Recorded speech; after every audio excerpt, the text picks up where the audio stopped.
liggéeykatu SDE ci dajeek ci jamono ji jëwriñ ji ñu dénk lépp lu jëm ci wàllug ndox mekk assainissement Serigne Mbaye Thiam ci jamono jooju ñoom ci seen assemblée générale bi ñu amaloon ni ki tey daal di nañuy xam ne ni tegali gën nañu ci suuf lii di seenu yatu xeex. OFNAC ñoo nga woon ca caaro yi ni ki tey kii ci suba muy xam ne ni ci lu jëm ci wàllug déclaration patrimoine téeméer boo jël ci ay dossier jotagul nañu lu toll ci juróom benn fukk ya kii di Seynabou Ndiaye Ndiakhate gontoon xëyoon tey jii dem ca caaro yi am njàng amul ci daara ju mag ji ñu duppee Cheikh Anta Diop bu Ndakaaru la ko waral waa SAES nekk ci ab grève di sàkku seen naataango bi di docteur Babacar Diop ñu daal di koy bàyyi tàggat yaram daañu ci ànd ak Abdou Diouf Junior en classe ak Alaaji Njoogu Jéen li ci yéenekaay yi moom mooy ndar képp xibaar yi dal leen ak jàmm. Mbette Diop. Abdou Thiam moo nekk ci machine bi nañ ko waxee ca bopp ba noonu lañ koy dooree liggéeykatu SDE ci jamono ji ñuy wax ak yéen di waaj a dajeel ki nga xam ni moom moo di Serigne Mbaye Thiam di jëwriñ ji ñu dénk lépp lu jëm ci wàllug ndox mi ak wàllug assainissement loolu nag gannaaw grève bu métti bi nga xam ni ca la ñu nekkee di xëccu rek lu toll ci seen bokk ci capitalu kër googu di Suez ñoom ñu doon laaj fukk ak juróom jëwriñ ji xamal leen ni fukk yi daal lañ leen mën a jébbal te dañ koy bokk ak waa SONES ak waa ONAS loola ci ay xibaar nee na ñu daal di nañ cay jox leen juróom-ñaar yu tegal genn wàll loolu nag tax ba ci jamono ji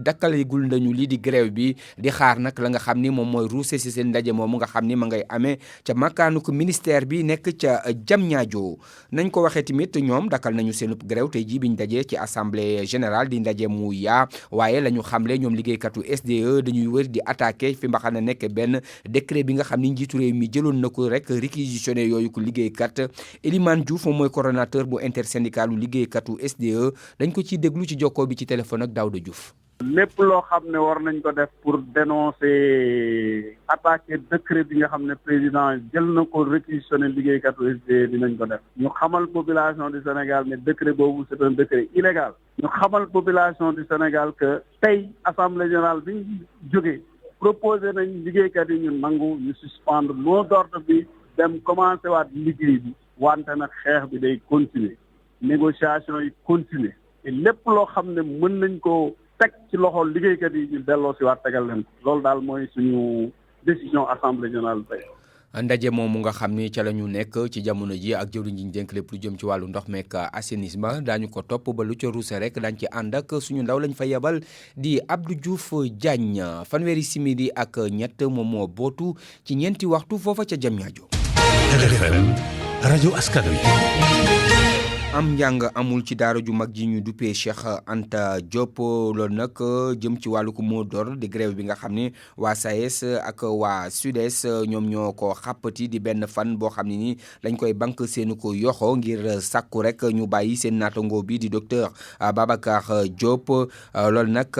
mu ñu jàppandoo ko Guy Marius Sagna loolu moom moo tax ba niki tey ji am njàng foofa amu fa rawatina suñu ndaw dem na ci faculté des sciences humaines foofa fekk na fay ndongook la ñu yëkkati ñu déglu ci Koumba Sandiane Faye. Oui, ça fait mal pour moi, mais aussi il faut penser aux autres. La vie c'est comme ça. na moom parce que yeewu suba rek dafa metti ak climat bi seddaay bi ñëw juste pour am envie def cours ñëw defoo cours tamit metti na. ñu nekk ci faculté bu lettres kenn ki jóge Wakam keneen ki HLM yeewu ca fajar ngir ñëw def cours wante faw rek ñu toppaat seen tànk daf di jàng amu fi tey du ci amphi du ci salle yi. dafay am impact bu bëri ci suñu programmation examen yi parce que suñu programme du pare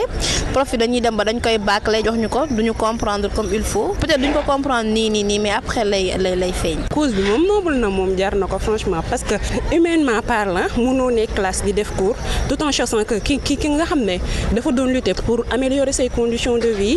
ñu emprisonné ko moralement doo nekk quoi. jàngalekat googe ak seen yeneen juróomi moromu ndongo ne ci kaso gi jamono ji nga xamante ne daara ju kawe ji soxla ne leen ndongo yi di leen jàppal tànk jàppe lu yenu maanaa li ñuy xeex. c'est góor gi Aldima Diallo faculté des lettres. Alors c'est normal ñu solidaire envers eux malgré que yeewu nañ logé wuñ defuñ dara mais aussi on doit être solidaire envers nos camarades. prof bi ñu téye nii dafa am des étudiants yoo xam ne ñoo war a soutenir master.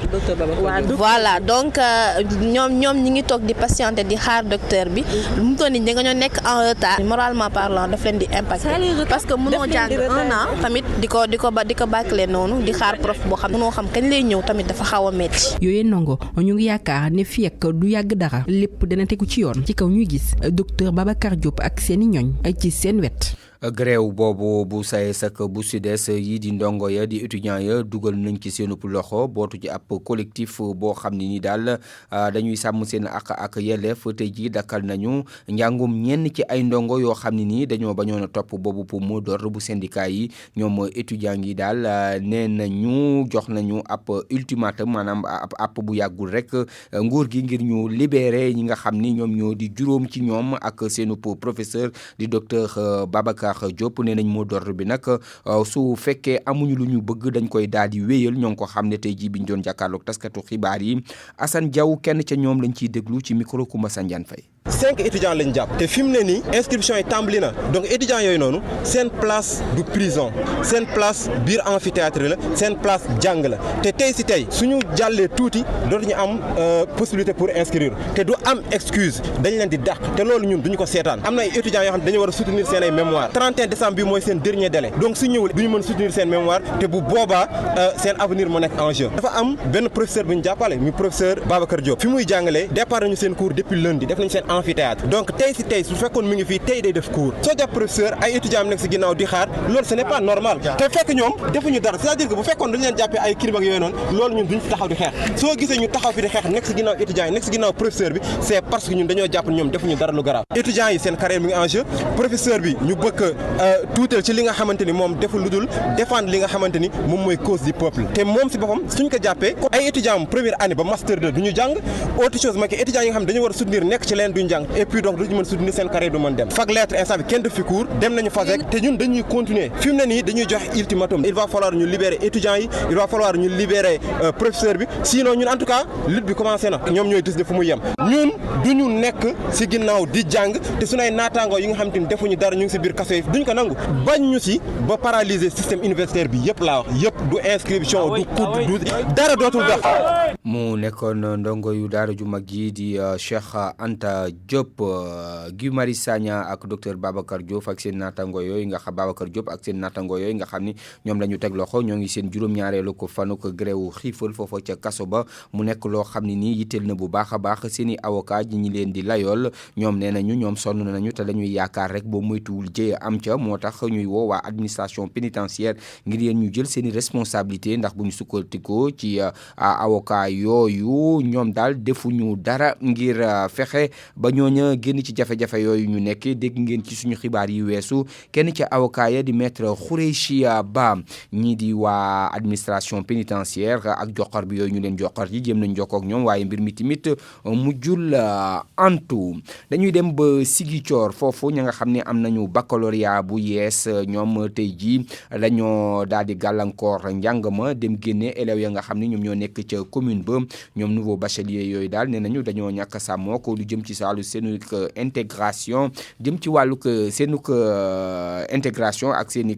lii di orientation jëm ci wàllu université publique yi nekk ci réewum Sénégal ñu dem ba Ziguinchor fekk fa Lamine Ba. kaddu yi nga xam ne tukkee nañ ci ministre de l'enseignement supérieur di wane ne am na ay étudiants yi nga xam ne ba léegi kenn orienté gul leen moo jur mer ci nouveau bachelier yi nga xam nag ñu nga yeewoo fii ci Ziguinchor ngir fësal seeni mer googee te ci suba xëy nañu génne école yi nekk ci biir dëkk bi ngir naxarlu ko bala Moussa Camara moo yore seeni kaddu. état bi daal dañ ne woon orientation ñëpp dañ leen di orienté ci université publique gis nañ loolu amul parce que fu mu toll nii ñi ngi ne orientation yi jeex na te dem ministre bi wax na plus de 4000 ne sont pas encore orientés mais ñun loolu daal dañu gis ni lu ñu wax ñoom lu ñu wax seen wax bëgguñu ko sàmm quoi te ñun dañuy xeex jusqu'au bout nañ ci lutter ñi dem ba jeex waaw am na ñoo xam ne dañu comme par exemple dañu def ay choix ñu ne dafa kii boolewuñu UVS seen choix après état bi orienté leen UVS aussi am na waaw ñoo xam ne orienté nañ leen mais mënuñ accéder seen kii compte pour kii dem fay ay poste ay wala ay wari parce que ñoo dañ leen ne ñoom arrêté ñu paiement yi. nouveau bachelier yooyu nag nee nañu fas nañ nañu yéene amal seeni grève ba ministre de l'enseignement supérieur orienté bachelier yépp ci université publique yi lee fu mu nekk ni dañuy grève ba ñoom ñi décider réagir parce que mënuñ toog fii ñoom seen doom yi di nekk seen doom yi nekk di jàng à l'étranger ñuy toog fii di galérer te am na ay étrangers yoo xam ne ils les ont orientés ñiy bay seen ndaw dëkk di traîner fii di galérer c'est pas du tout normal duñu bàyyi jàng tant que réglé wuñu problème boobu te génnee nañ école yi. nouveau bachelier yi yeewu fi ci Ziguinchor ñu ngay tàmbali seeni grève ci jamono ji nga xam ne nag interamical yu étudiants université Assane Seck bu Ziguinchor génne nañu ab communiqué ngir dànkaafu kilifa yi nee nañu bu ñu fexewul ba pare liggéey bi ci amphithéâtre yu bees yi nga xam ne ñu ngi koy tabax ñoom it nañu door li nga xam ne moo di ab grève ci mois de janvier bi ñu dëgmal. Lamine Ba Ziguinchor rajo Futur Média. ak RFM kumba tàggoo nag yéen lu jëm ci nappkat ya nga xam ne dañoo réeroon ci waax yi te fekk baax ca caaro yi wër ba léegi ma ngay wéy bu ñu sukkandikoo ci waa ministère bi ñu dénk lépp lu jëm ci wàllu napp gi ak koom nga xam ni moom moo cay ruuse ñoom ñu xam ne ni li nga xam ne rek moom moo di signal de détresse bi nga xam ni moom la ñu wéyaloon ba léegi ñoo ngi koy wéyal action ya ma ngay wéy ngir fexe ba tegi gët ñooñu nga xam ne rek ñoom ñoo réer ci géej gi ñu ni duñ ko dakkal tant que gisu ñu leen. wax lu soxal wàllu ko OFNAC di kuréel gi nga xam ni moom mooy xeex lépp lu jëm ci wàllu ko guerre ñoom ñu xamle ci lu ëpp ci junniy doomi aadama ñoo xam ne ni dañoo waroon a def seen déclaration de patrimoine nee na ñu jot nañ ci téeméer boo jël rek juróom benn fukk bi loola Seynabou Ndiaye Jaxate di njiital kuréel gi moom moo ko xamle ca caaro yi fa mu demoon niki tey ji leeral yeek ndongo ka présidente bu OFNAC di xamle ni nag stratégie nationale bi nu jagleel nag xeexum guerre ci biir réew mi daanaka tëggin wi léegi mu daal dee noppi moom Seynabou Ndiaye Jaxate di xamle it ni ci lu ëpp junniy kilifa ci réew mi yu ñu sasoon nag ngir ñu daal dee def seen déclaration de patrimoine daanaka ñu ngi ci 60% ci déclaration d'entrée ak sortie ñu war a def déclaration ñu ngi def yéex na tuuti waaye lu bees nag moom day yéex te sénégalais dafa am sutura am kersa nga wax toujours li mu am dëkk yoo xam ne sax déclaration dañ koy def nii en ligne ku nekk gis ko lire ko mais ñun yeggaguñ foofu mais ñu ngi ñëw xam naa ne daal egg nañ lu ëpp 60%. déclaration d'entrée et de sortie déclaration d'entrée mooy booy dugg si déclaration de sortie mooy booy génn. ci banlieue bu Ndakaaru présidente bu OFNAC ñëwoon nag ñu waxtaan si ak élèves yi ci li war a tax nag ñu daal dee dàq lépp lu jëm ci wàllu tricherie fraude ak corruption ci l'école yi loolee taxit ba ñuy yëngu ci wàllu njàng meek njàngale mi daal di ciy sukkandiku joxe ci it ay xalaat Mamadou Saliou Diallo muy directeur groupe scolaire Serigne Saliou Mbacké. lan ñu proposé ñun que OFNAC tabax benn guide maanaam benn livre buy tax ne xale yi ñu mën leen di jàngal di ci jàng ay leçons éducation civique di ci jàng éducation morale lu leen tax ne bu ëllëgee bu ñu leen dénkee réew mi mbaa ñu dénk leen bien réew mi ñu mën ko sauvegarder mooy li ngeen di dégg léegi rek les plus grands intellectuels ñoom ñooy détourné àllu réew mi li mel ni ger li mel ni ñu dëkk la kees nga détourné ko nga war a dugal fenn xaalis normal nga wàññi ko tàggat yi dem si jàmbalekat bëccëg bi nag élèves yi daal di koy door ak dox bu yaatu ci mbedd caaro yi ngir ñaaxaate ci wàllu ger ndongo ka Pikine RFM. ndongo jaajëf dañuy dem ba fa Matam wax lu soxal ñàkkum kaaraange mi ak gendarmerie jëf ju rëy ja nga xam ne def na ko fa ñaari defkatu ñaawteef ya nga xam ne ñoom ñoo doon lëmbe booba pa diwaan de dinañ leen di teg loxo ñoom nag ñoom ñoo tere woon a nelaw waa askan wa mbir mi ngi am ci njeexitaluk ay bés yi leeral yeeg Ali Bandel ñam gannaaw cong ya amoon ca Payar ak itam cambriolage yu ñu doon nemmeeku ci Ranérou ak li ko wër takk der yi takku nañu bu baax a baax ngir kon jàmmarloog defkatu ñaawteef yooyu lay ab opération coup de poing bu yaatu la ñu amal di rupp week-end bi yëpp ñu daal di wër mboolem gox-goxaat yi fare ci zone sylvopastorale bi Ferlo compagnie gendarmerie bu Ranérou moo initié yëf yi ci njàppandalu élément yo bawoo ci escadron d'intervention bu Linguère la nga xam ne nag tukkee na ci seen génn yu bare yooyu rawatina sax ci wàllu marché hebdomadaire yi ay téeméeri doomi aadama yi nga xam ne jàpp nañ leen ngir vérifier seen identité ñaari bandi saay-saay yu ñu ràññee woon lool ci wàllum càccum jur ci booru Ranérou itam gaañ ñi teg nañ leen loxo gannaaw bi ñu leen surprendre ñu yéegi ci seen ay moto naka noonu itam ñi nga xam ni ñooy faral di yóbbu ay garab yu baaxul wala yu ñu contrefait di ko jaay askan wi teg nañ leen loxo ci limbu takko takku mu di ab génn nag bi nga xam ni autorité locale yi rafetlu nañ ko lool ndaxte jàpp nañ ni bokk na ci li gën a indiwaat dalal xelu askan wi nga xam ne boobu ba léegi ñu ngi leen di fitnaal ci ay braquage ak ay cambriolage département bu Ranérou nag mu ngi wéy jamono yi di bëgg a nekk ab zone boo xam ni defkatu ñaawte fii dañ ko ñeme lool ndaxte bërëbu laxukaay la bokk na ci la ko waral nag di position géographique am ndaxte département Ranérou dafay ubbeeku ci juróom-ñett yeneen di département yi nga xam ne ba nekk ci région bu Saint-Louis bu Tambacounda bu Matam ak bu Kaffrine mu nekkoon seen naataango Ali Bandel Niang fii ci doonu Matam pour RFM. RFM Sport. Ali Bandel Niang jaajëf Abdou Diouf Junior ñoo ngi lay nuyu. maa ngi lay fay Alaaji Ndate Diop. dañ koy doore ak coupe du monde handball bañ doon amal suñu gaynde yi nekk ci fukk ak juróom-ñetteelu place bi. li ko waral mooy sànq waa Brésil dañ leen daan ci match bi nga xam ne match classement la woon ñoom waa Sénégal yooyu ñoom ñoo am 18 Brésil am 22 muy jongante bu mujj bu Sénégal ci ñaar fukk nag ak ñeenti réew yi nga xam ne ñoo fa daje woon doon xëccoo raaya bi jëm ci wàllu jigéen ñi nga xam ne ci àdduna wërngal këpp ñoom ñoo gën a xarañ ci wàllu handball ñoom gune yu Sénégal yi kon ci fukk ak juróom-ñetteelu place bi lañu mujjee ñu déglu ki leen di tàggat di Frédéric Boujan ci wàll wi. On est arrivé sur la pointe des pieds en étant respectueux mais en voulant séduire. tey joué nañu ak équipe bu mag équipe boo xam ni nekkoon na champion olympique nekk ci compétition mondiale yi lu yàgg am expérience waaye ñun suñu joueurs yi wàññi nañu xarañte bu mat sëkk ndax ci match bi dañ ci wane fula ak fayda liggéey doon tax dañoo perte li ma jàpp nag ci jongante bi mooy Sénégal màgg na bu baax a baax ci wàllu àdduna bi ñëpp xam nañu léegi te nit ñoo xam ne tam neex na ndax dañu wane fula ak fayda ak njàmbarte. waaye itam sunu joueurs yi jàng nañu naka la ñuy defee compétition internationale ndax coupe du monde bokkut ak coupe d'Afrique bon lu ñu fi jàng des ko mën a daal di téye bu ñemee ci coupe d'Afrique bi ñu mën ko jëfandikoo ngir mën a gagné coupe du monde bi nag métti woon na ndax juróom-ñaari match ci fukki fan loolu nag dañ ci jaajëfal bu baax staff bi docteur yeeg gars yi ni ñu taxawee xale yi baax na kon daal nañu jëm ca kanam te xam ne li ñu jàng fii mën nañu njëriñ ëllëg. Continuer à travailler pour revenir plus forte. mu nekkoon Frédéric Boujan mi nga xam ni moom mooy tàggat gaynde yu jigéen yooyu ci wàllug handball jóge ci bal boobu di bu handball dem ci balu football ak la nga xam ni moom moo ëlëm bopp ku ligue régionale bu Ndakaar. li ko waral moo di dañoo am lu toll ci téeméer ak fukk ak ñaari club yoo xam ni ñoom ñoo bokk ci boobu la ligue régionale juróomi stade ñu tëj ko fii ci Ndakaaru ligue bi ne daal ñoom li ñu bëgg daal mooy ni ñuy def ba ñeenti compétition yi nga xam ne yu mag la ñu mën ko organiser fii ci Ndakaaru loolu moo ëlëm seen bopp Malick Thiam moom moo jiite kon ligue régionale bu Ndakaar ñu déglu ko ak Malal Junior Diagne. Nous avons 112 clubs di ko wax téeméeru équipe ak fukk ak ñaar à Dakar donc ñoom ñëpp ñu bëgg a jouer loo ci catégorie yëpp en junior cadet senior et football féminin dana métti trop dana métti trop te ren dañu bëgg au moins comme contrairement ak li ñu amoon daaw ndax dañu amoon ay problème ak retard mais cette fois ci dañu bëgg incha allah wala teel a commencé rek de janvier février ñu commencé pour mën a jouer au moins 7 8 9 ba 10 journées en petite catégorie avant ñuy dugg ci deuxième phase bi nga xam ne dañuy def éliminatoire pour ñu dem ci finale régionale yi dañ bëgg ren daal incha allah wala bu neexee yàlla. ñàkkum terrain bi itam jafe-jafe la bu mag ci yéen waa Ndakaaru loolu coow la. coow la te jafe na trop parce que bu ñu ko gisee Ndakaaru moom ñun fi ñu daan joué terrain petite catégorie yi moo suñu terrain yi ñu wax terrain communes yi mais yëpp parce que tëj na boo gisee yëpp a ngi satisfaction Ngor tëj na Yoff tëj na Parcelles tëj na Yarax tëj na yëpp dañuy tëj waxuma Demba Diop ak Léopold Senghor boo gisee yooyu yëpp mën duñ ko football donc stade yi wàññeeku na bu baax a baax te dañ ko gisee aussi 96 équipes à 98 équipes ñoom ñooy joué à U20 donc pour mën leen joué loo si benn week-end day xaw a jafe loolu moo tax ñu bind benn circulaire pour demander ak équipe yi ñu commencé championnat bi de àjjuma jeexal ko lundi nga xam ne mën a joué àjjuma si ngoon samedi si suba dimanche samedi si suba samedi si ngoon dimanche suba dimanche si ngoon ba lundi si ngoon ba lundi suba pour ñëpp mën a football ba match yi basé ay 46 48 match boo ko nee joué si ay 5 6 7 terrain daa mooy difficulté bi nga xam ne am nañu ko Ndakaaru